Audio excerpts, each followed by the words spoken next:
काय? कोथिंबीर वडी? पण तेलकट नको हा. ओके. कोथिंबीर स्वच्छ पाण्याने धुवून घ्यायची, मग व्यवस्थित कट करून घ्यायची.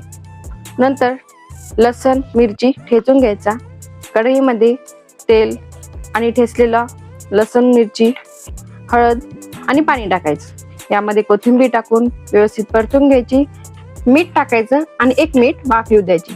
यामध्ये लगेचच बेसन टाकायचं आणि हो, जेवढं पाणी आहे तेवढं बेसन टाकायचं, जेवढं बसेल तेवढं.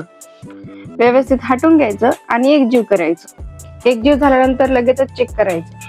हाताला चिटकत नसेल तर आपलं सारण हे परफेक्ट तयार झालेलं आहे. आता ताटाला तेल लावून घ्यायचं, व्यवस्थित स्प्रेड करून घ्यायचं आणि लगेचच हे सारण यामध्ये टाकायचं. हे सारण व्यवस्थित थापून घ्यायचं आणि यावर खोबरं टाकायचं, खसखस टाकायची आणि याच्या वड्या पाडून घ्यायच्या. चॅनलला लाईक, शेअर, सबस्क्राईब नक्की करा.